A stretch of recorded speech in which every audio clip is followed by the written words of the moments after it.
नमस्कार. स्वागत आहे तुमचं आपल्या चॅनेलवर. मी आज तुम्हाला माझ्या आयुष्यातील एक सत्य घटना सांगणार आहे.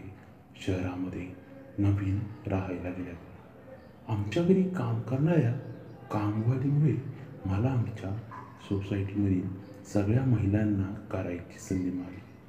आमच्या कामवालीने एक एक करून मला सोसायटीमधील सर्व महिलांची ओळख करून दिली व मी त्या ओळखीचा फायदा घेत सोसायटीमधील महिलांची कशी ठोकाई केली हे तुम्हाला या कथेमध्ये ऐकायला मिळेल. तसेच या कथेचे मी तुमच्यासमोर 5 भाग घेऊन येणार आहे. आज आपण पहिल्या भागाला सुरुवात करूया. तर चला कथेला आता सुरुवात करूया. कथा ऐकण्याअगोदर तुम्ही जर आपल्या चॅनेलवर नवीन असाल तर कृपया आपल्या चॅनेलला सबस्क्राईब करा, जेणेकरून तुम्हाला अशाच नवनवीन कथा ऐकायला मिळतील. माझं नाव अशोक. मी जेमतेम 27 ते 28 वर्षाचा एक युवक. कामानिमित्त मी गावाकडनं शहरामध्ये राहायला आलो. गलीकठ्ठ अशा पगाराची नोकरी मला चांगल्या कंपनीत मिळाली. पण शहरामध्ये मला एकच समस्या भेडसावत होती. ती म्हणजे तुम्हाला तर माहीतच असेल, जेवणाची व घरकाम करण्याची. खूप मी शोधल्यानंतर मला कोणच घरकाम करणारी महिला शहरामध्ये मिळत नव्हती. कारण एकट्या राहणाऱ्या पुरुषाच्या घरी कोणती महिला येऊन काम करणार हा प्रश्न मला सुद्धा पडलेला होता.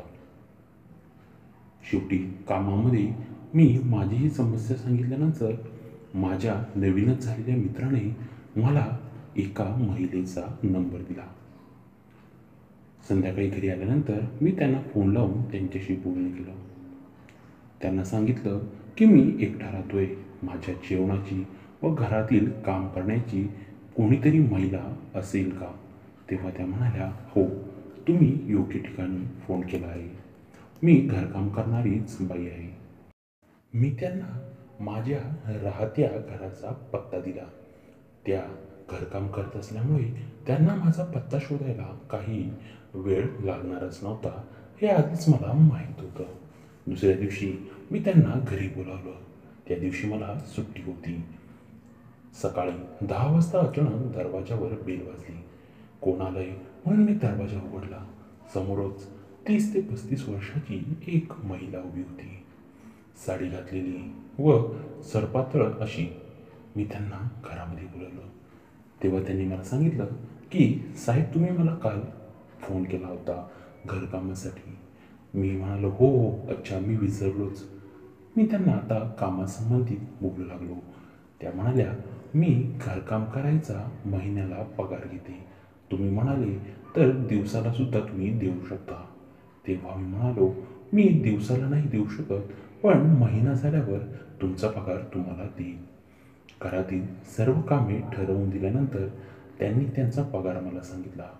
किंमत थोडी जास्त होती, पण मलाही गरज तेवढीच होती. आता त्या दुसऱ्या दिवशीपासून कामावर येणारच होत्या. आता दुसऱ्या दिवशीही मी सुट्टीच घेतली होती, कारण त्या काम कशा करतात हे मला बघायचं होतं. जेव्हा दुसऱ्या दिवशी त्या कामावर आल्या तेव्हा सकाळी 8 वाजले होते. घरी येताच त्यांनी सगळ्यात पहिल्यांदा माझ्या घरातील सर्व लाद्या स्वच्छ पुसून काढल्या.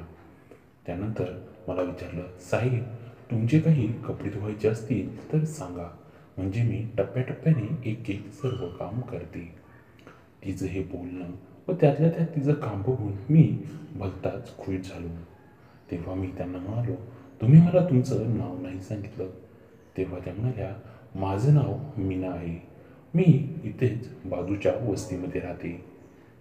मी म्हणालो, तुम्ही घरी एकट्याच असता की तुमचं कुटुंब आहे? तेव्हा त्या हसायला लागल्या व म्हणाल्या, घरी मी एकटीच नसते. घरी नवरा व मुलं आहेत. मी म्हणालो, मग नवरा काय करतो?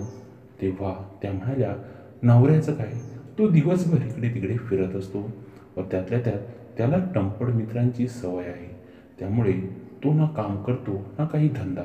त्यामुळे घरातील सर्व जबाबदारी माझ्यावर झाली. मी एका चांगल्या घरातील होते, पण लग्नानंतर घरातून वाटलं नव्हतं की नवरा असा मिळेल. पण जेव्हा मी लग्नानंतर सासरी आले तेव्हा मात्र आपली बुद्धी फसगत झाल्याचं कळालं.